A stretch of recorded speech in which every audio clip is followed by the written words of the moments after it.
20 kilos, nothing happened.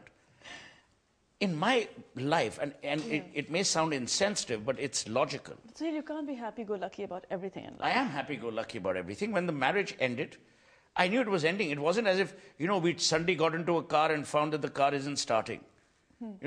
Life is not a battery that suddenly, dies on you. We knew it was not going in the manner we wanted it to go. And the best thing was to end it. We are human beings. We don't have to endure pain if we can avoid it. If you take medicines for a headache, why won't you split in order to be happy? So when we split, I was happy. She was happy. We had no bile or no, issues related to animosity. We just move on. Do you think you'll marry again? I don't know. You tell me. I've often told you that I want to meet a nice Pakistani girl. I've even gone on record on Indian television, gone to trouble saying, take Kashmir, give us their women. No one listens to me. So what do I do? But seriously, is marriage on the cards? I don't know. I don't know if marriage is on the cards. Do you think that you've been single for so long that perhaps now it's a habit and you'll find it very difficult to share your life with someone and, let them come into your little inner space? No, see, again, I'm not Jiddu Krishnamurti or, some heavy-duty philosopher who will say, oh, there's an inner space. I don't know. I'm only worried about, will I have enough closet space to give to the woman if and when I marry? So I have a very practical way of defining... So if you do manage to build in, built-in wardrobe? No, I have a built-in wardrobe. I'm only worried about how many hangers I can spare. No, I'm just joking. I think it's too difficult for anyone to say, oh, I'm going to marry. Marriage is not like a business plan. And wherever it is a business plan, it never works to great advantage. I don't know if I'll marry. But when I do, I will certainly send you and the crew cards for the marriage. But, as age is moving on, I'm not saying that you're very old. I'm just saying as age is moving on and the hair is getting more salty than peppery, one does feel lonely. Again, another myth. Winston Churchill famously said, a man is only as young as the woman he feels. As of this morning, I'm 23. So what more can I say? Without divulging any more details of statecraft, I've told you everything. Yes, you have. So, moving on, before you decide to divulge more information here, what are your thoughts on freedom of expression? I think it's very relevant. I think we behaved miserably in India at the Jaipur Literary Festival by, the acts and the antecedents that happened. I'm also a great believer that Salman Rushdie miserably spoke of Islam. I'm a proud Hindu, but I still believe he had no business to write and express what he did about Islam in the satanic verses.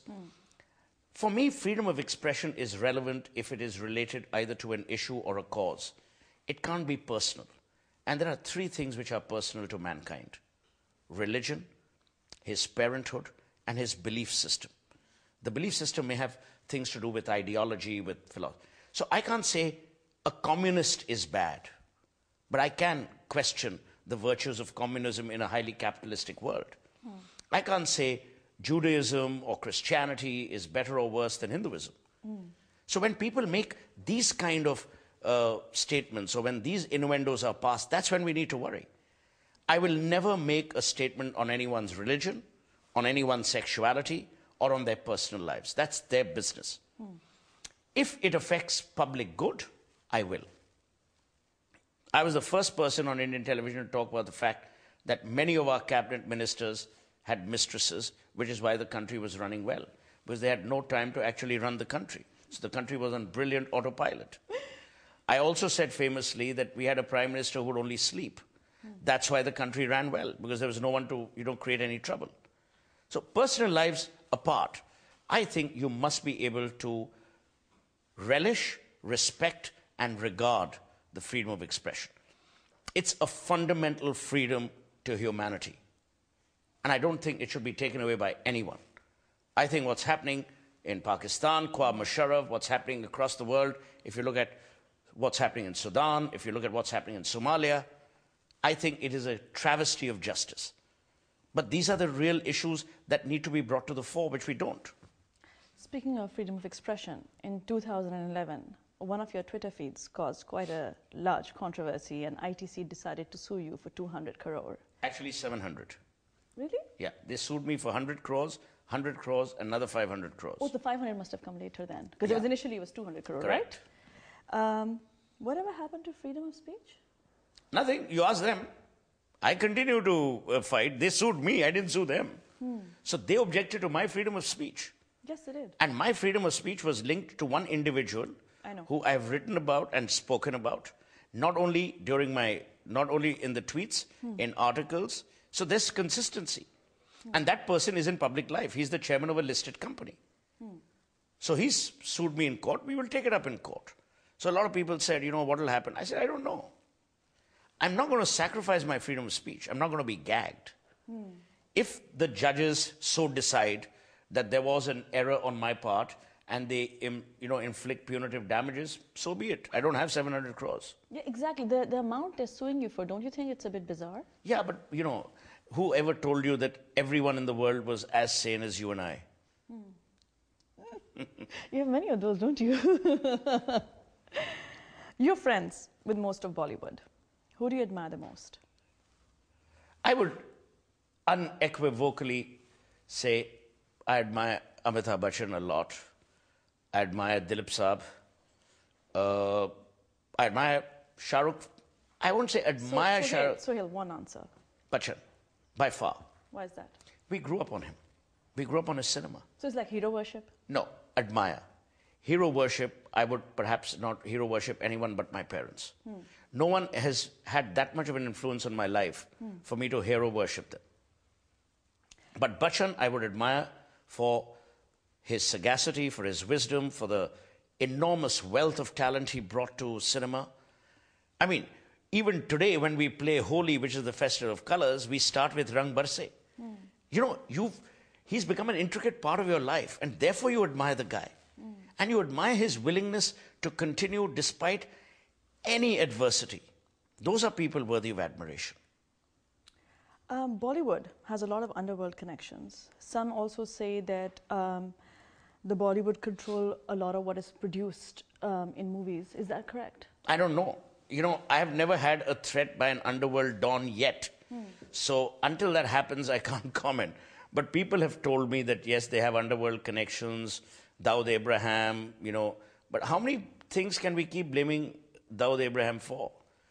I mean, I don't think even Dawood Abraham is so talented to run such a gamut of unachievable issues.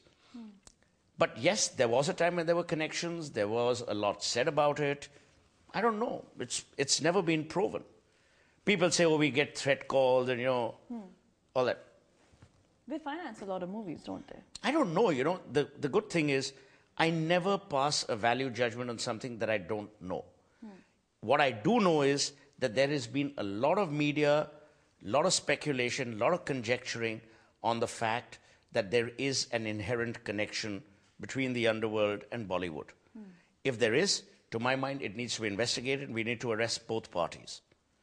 And if there isn't, then we need to actually have an investigation, drop this whole, perceptual game playing that's been happening for, almost 3 decades.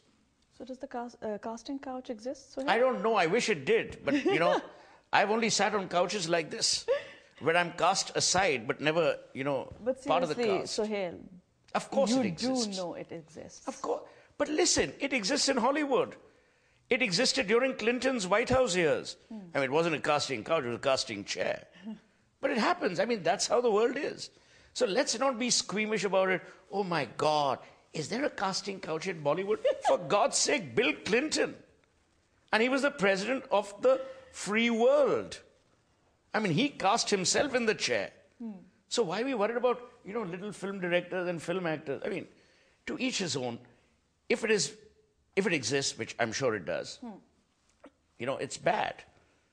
But I don't know any other way. I mean, not that I've used it, but I'm just saying that I don't know what will happen in its absence.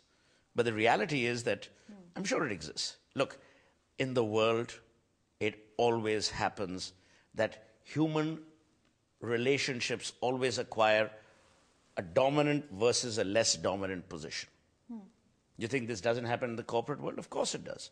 You think sexual harassment has been done away with like malaria and polio? Of course it hasn't. But you're so vocal. How come you wouldn't want to speak about this I topic? did. When Shiny Ahuja, one of these guys, got arrested for sexual harassing his maid, I was the first one to say, throw him behind bars and throw away the keys. I remember there was a time when Shakti Kapoor or one of these guys invited a girl over and there was some incident.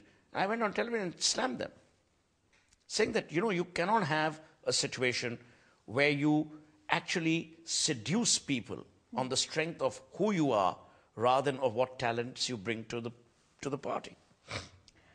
You recently wrote your book.